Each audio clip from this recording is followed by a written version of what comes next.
सुभान अल्लाह। आऊज़ु बिल्लाहि मिनश्शैतानिर्रजीम बिस्मिल्लाहिर्रहमानिर्रहीम। बारान रहमत आज न्यूज़ की सहरी ट्रांसमिशन में मैं हूं आपका मेज़बान सैयद शहरियार आसिम। आज हम 15वीं सहरी की निशिस्त में मौजूद हैं और अपनी निशिस्त का आगाज़ शेर से करूंगा कि खाक मुट्ठी में लिए कब्र की ये सोचता हूं कि जो लोग मरते हैं तो गुरूर कहा जाता है। सुभान। हमारा आज का मौजू माशाअल्लाह हसद और गुरूर। हसद करने वालों के लिए एक बड़ा मशहूर कौल है कि हसद करने वालों के लिए बस यही सजा काफी है कि जब तुम खुश होते हो वो गमगीन हो जाते हैं। हसद करने वाला सिर्फ और सिर्फ अपना नुकसान करता है और वो हसद की आग में जलता रहता है। और जहां बात आए तकब्बुर की, तो तकब्बुर करने वालों को यह सोचना चाहिए कि आया वो किस चीज पे तकब्बुर कर रहे हैं, क्योंकि वो जिस चीज पे तकब्बुर कर रहे हैं वो तो अल्लाह ताला की अता करता है। जो दे सकता है वो ले भी सकता है। हमारी आज की निशिस्त पे हम इसमें बात करेंगे। हमारे साथ मौजूद है मुफ्ती मोहसिनुज़्ज़मा साहब, आपको खुशामदीद कहते हैं।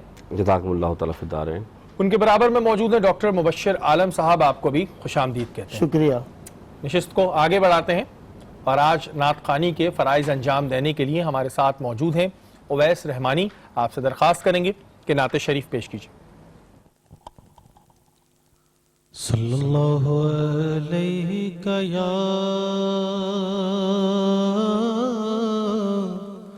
रसूल अल्लाह वसल्लम अलैका या हबीब अल्लाह। सब नज़ारे हुजूर आपके हैं, सब नज़ारे हुजूर आपके हैं, सब नज़ारे हुजूर आपके हैं। ये चांद तारे हुजूर आपके हैं, चांद तारे हुजूर आपके हैं, चांद तारे हुजूर आपके हैं। अब गुलामों को खौफ क्यों होगा, अब गुलामों को खौफ क्यों होगा, अब गुलामों को खौफ क्यों होगा, जब सहारे हुजूर आपके हैं, जब सहारे हुजूर आपके हैं, जब सहारे हुजूर आपके हैं। और क्यों न होता ये चांद दो टुकड़े, क्यों न होता ये चांद दो टुकड़े, क्यों न होता ये चांद दो टुकड़े, जब इशारे हुजूर आपके हैं, जब इशारे हुजूर आपके हैं, जब इशारे हुजूर आपके हैं। हमको कश्ती का खौफ क्यों होगा, हमको कश्ती का खौफ क्यों होगा, हमको कश्ती का क्यों होगा, क्योंकि सब किनारे हुजूर आपके हैं, सब किनारे हुजूर आपके हैं। घर कमर जिसने सारा वार दिया, वो दुलारे हुजूर आपके हैं, वो दुलारे हुजूर आपके हैं, वो दुलारे हुजूर आपके हैं। सब नजारे हुजूर आपके हैं। सुभान अल्लाह, सुभान अल्लाह, माशाल्लाह, सुभान अल्लाह। वैसे बहुत खूबसूरत आवाज़ अल्लाह ताला ने आपको दी और आप उसको बहुत सही जगह इस्तेमाल कर रहे हैं। मैंने पहली दफ़ा सुना है आपको, लेकिन बहुत खूबसूरत आवाज़ आपकी, और इस नशिस्त से आपके लिए बहुत सारी दुआएं। अल्लाह ताला आपको बहुत तरक्की दे आमीन। और आपकी आवाज़ में मज़ीद खूबसूरती अता फरमाए। बहुत शुक्रिया, बहुत शुक्रिया, जज़ाकल्लाह। नाज़रीन, हमारा आज का मौजू हसद और तकब्बुर। मुफ्ती साहब, आपसे ये जानना चाहूँगा कि कुरान पाक में अल्लाह ताला तकब्बुर करने वालों के बारे में क्या फरमाते हैं? औज़ु बिल्लाहि मिनश शैतानिर रजीम, बिस्मिल्लाहिर रहमानिर रहीम। क़ाल अल्लाहु तआला फ़िल क़ुरानिल मजीद व इज़ क़ुल्ना लिल मलाइकति। अल्लाह ताला कुरान हकीम फ़ुरक़ान हमीद में वाज़ेह तौर पर फरमा रहा है कि व इज़ क़ुल्ना लिल मलाइकति उसजुदू आदमा फ़सजदू इल्ला इब्लीस। अल्लाह ताला ने कुरान हकीम में वाज़ेह तौर पे सूरह बकरा, जब कुरान पाक की जो पहली सूरत नाजिल हुई, उसमें रब ताला ने वाज़ेह फरमाया कि अल्लाह ताला ने तमाम मलाइका को कहा कि हज़रत आदम अलैहिस्सलाम को सजदा करो। बिल्कुल।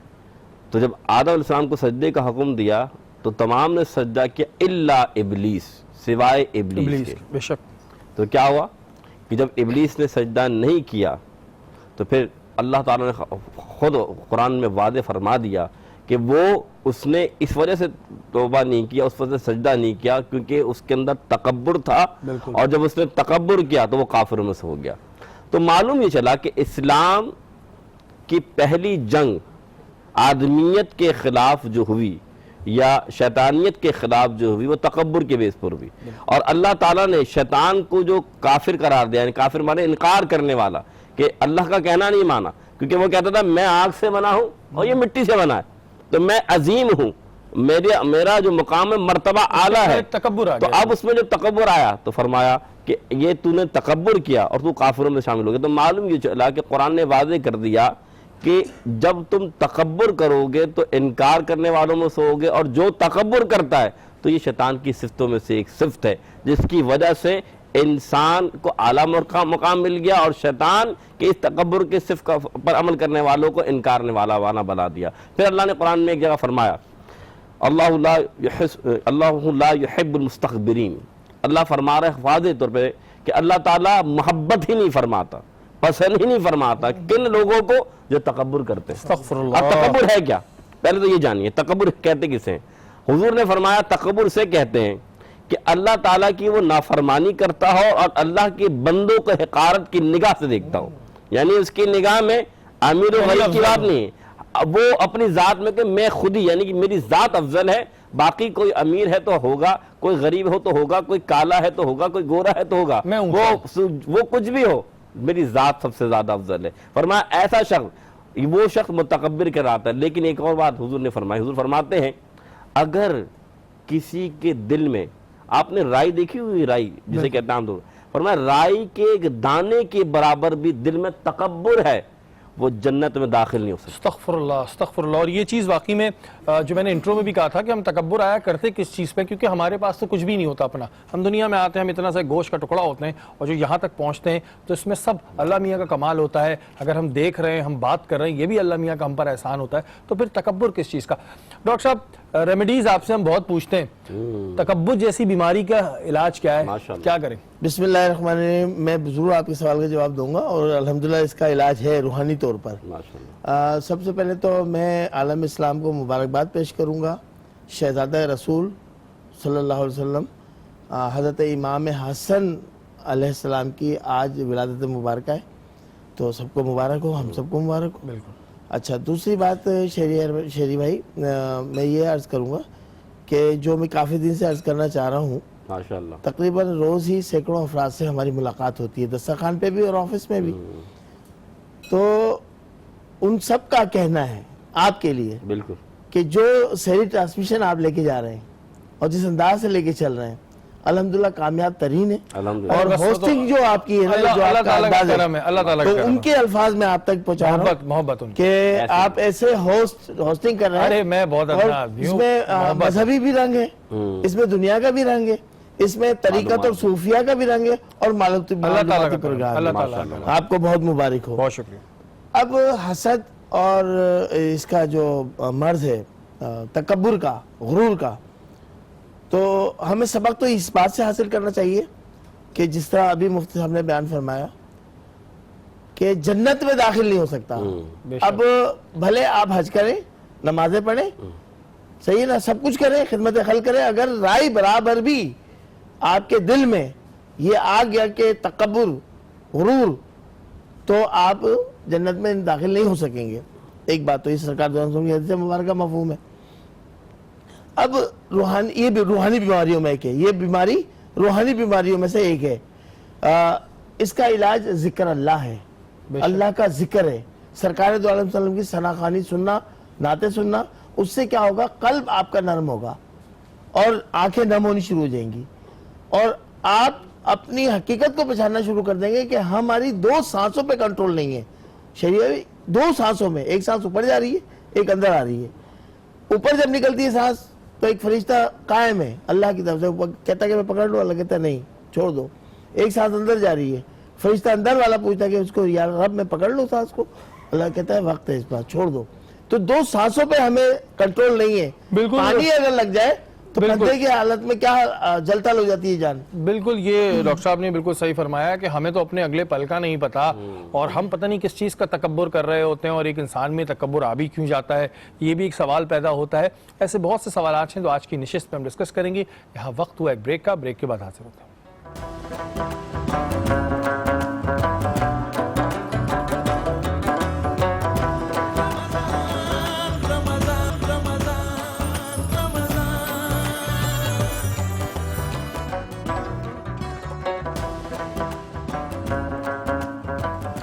बाराने रहमत आज न्यूज़ की सहरी ट्रांसलेशन में आपको एक बार फिर खुशामदीद कहते हैं और इस वक्त हम मौजूद हैं शाकरा के साथ। अस्सलाम वालेकुम शाकरा। वालेकुम अस्सलाम शेरी, कैसे हैं आप? अल्लाह का शुक्र है, आप बताएं कैसी हैं? ठीक हैं? अल्हम्दुलिल्लाह बिल्कुल ठीक। क्या बना रही हैं जनाब? आज हम बना रहे हैं मज़ेदार किस्म के हरा मसाला कबाब और आपने उसके लिए क्या लेना है, हमने यहाँ पे लिया है हाफ kg कीमा, मशीन का बिल्कुल बारीक, 2 दफ़ा करवा लीजिएगा उसको तो बहुत अच्छा सा एक बाइंडिंग हो जाएगी कीमे की।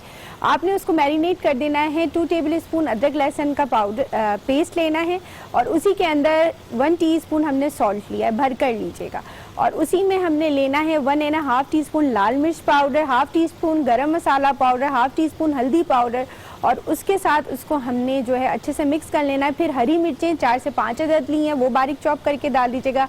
हरा धनिया पुदीना हस्बे ज़रूरत है आप डाल दीजिएगा इसमें और उसको मिक्स करके ऐसे आपने कबाब फ्राई करने के लिए डाल देना है। जब ये कबाब जब तक फ्राई होंगे, मैं यहाँ पे क्या नेक्स्ट स्टेप करूँगी, इसमें 1/4 कप हम ऑयल ले रहे हैं और उसके अंदर हम डाल देंगे अदरक लहसुन का पेस्ट 1 टीस्पून और उसी के बाद हम डाल देंगे 1 अदद प्याज जो मैंने ब्लेंड कर ली है। ब्लेंड करने के बाद उसको जैसे ही वो हल्की गुलाबी रंग की होगी तो उसमें मैं ज़ीरा, साबुत ज़ीरा जो होता है वो शामिल करूँगी, 2 अदद हरी मिर्चें शामिल कर दूँगी और मैंने हरा मसाला ब्लेंड करके रखा हुआ है वो उसके अंदर डाल दूँगी। हरा मसाले में क्या गया है, हरा धनिया पुदीना, हरी मिर्चें और लहसुन, ठीक है। इसको आपने और हाफ कप दही के साथ इसको ब्लेंड करके हमने रख दिया और अब इसी के अंदर डाल देंगे और उसके बाद थोड़ी देर इसको पकने देंगे और ये सारे कबाब उसमें डाल देंगे और इसको 10 मिनट के लिए ढक के रख देंगे। ऊपर से गरम मसाला आखिर में और अदरक साबुत आपने डालनी है और फिर इसको सर्व करना है। हाँ, अच्छा ये मैं समझ रहा था रायता है, ये आपने उसका मसाला बनाया हाँ, है? ये मैंने मसाला। अच्छा मैं इतनी देर समझ रहा हूँ ये शायद रायता है, मैंने कहा शायद ये कबाब बनेंगे और रायता बनेगा। अच्छा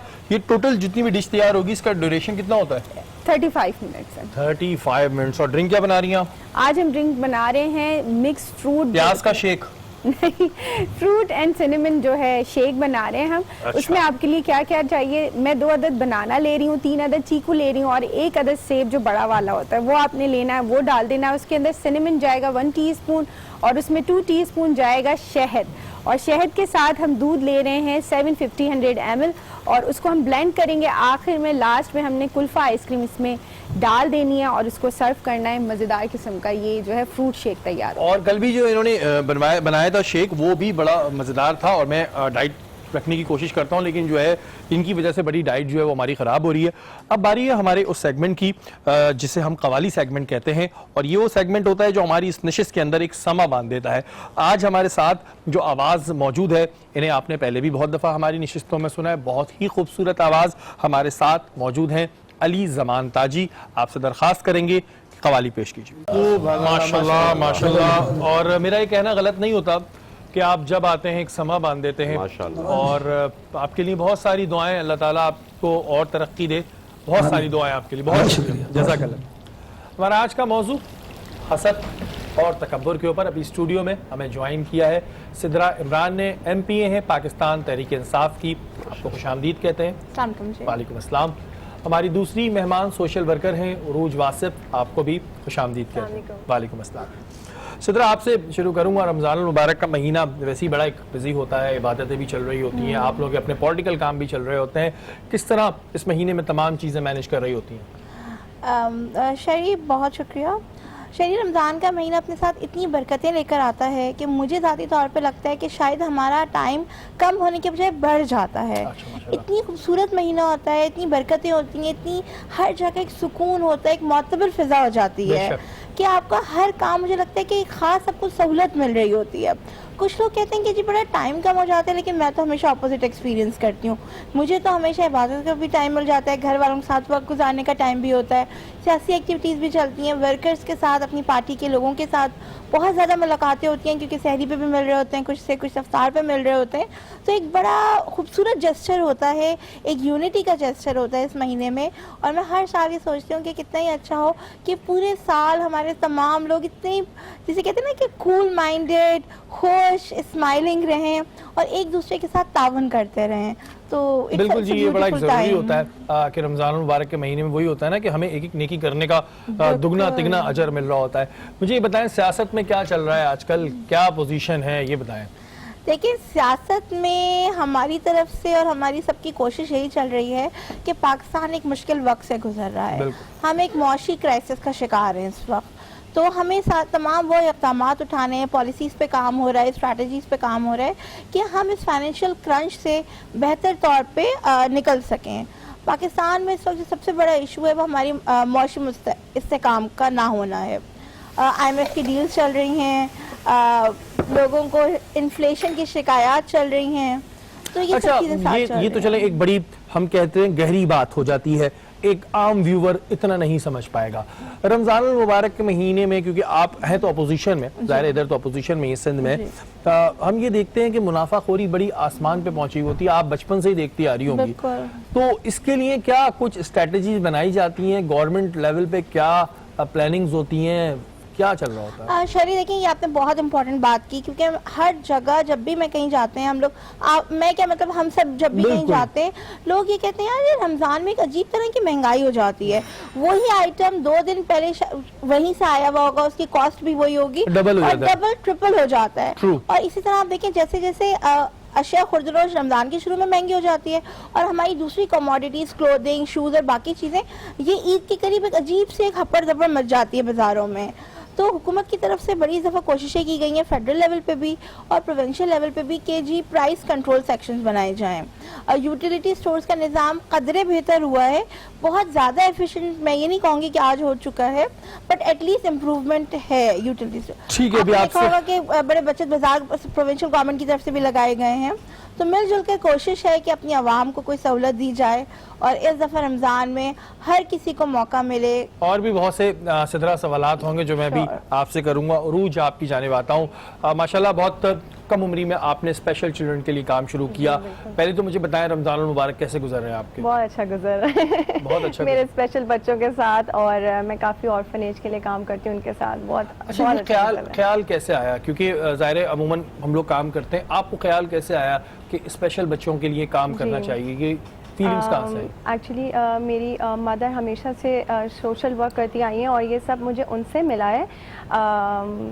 उन्होंने हमेशा मेरी हौसला अफजाई की है और कि मैं इंसानियत के लिए, लोगों के लिए और इन बच्चों के लिए काम करूं। और आई थिंक अल्लाह ताला आपको इन कामों के लिए चुनते हैं और मैं अल्लाह का जितना शुक्र अदा करूं उतना कम है। और ये वाकई में बहुत बड़ी बात होती है कि अल्लाह ताला हमें कुछ कामों के लिए चुनता है और वो काम अगर हम इस तरह ही प्रेजेंट कर सकें, इसी तरह आगे ला सकें तो एक बड़ी बात होती है। इसी तरह आपसे मेरा ये सवाल है कि अभी हम बात कर रहे थे कि जी हुकूमत ने अपने तौर पर काम किए हैं, लेकिन आवाम क्यों हमें इस तरह खुश नज़र नहीं आती? देखें, ये बात तो मेरे और आपको और सबको ही पता है कि महंगाई को उस तरह हम कंट्रोल नहीं कर पाए हैं, तो क्या फिर रमज़ानों में क्या रिलीफ हुआ होगा? देखिए शहरी, सच्चाई ये है कि हमारी जो इकॉनमी है वो बहुत ज़्यादा इस वक्त मुश्किलात का शिकार है। हमारा मुल्क इस वक्त जिसे कहते हैं ना बिल्कुल दिवालिये के नहज पे पहुंच के हमने उसे मैच्योर किया है। इस वक्त हुकूमत के पास इतने वसाइल नहीं है कि आपको एक्सट्रीम सब्सिडीज़ नज़र आएँ। बिल्कुल, आपसे इस चीज़ को हम कंटिन्यू करेंगे क्योंकि मुझे ऊपर से अर्जेंट ब्रेक की कॉल आई है। यहाँ वक्त तो एक ब्रेक का, ब्रेक के बाद हाजिर हूँ।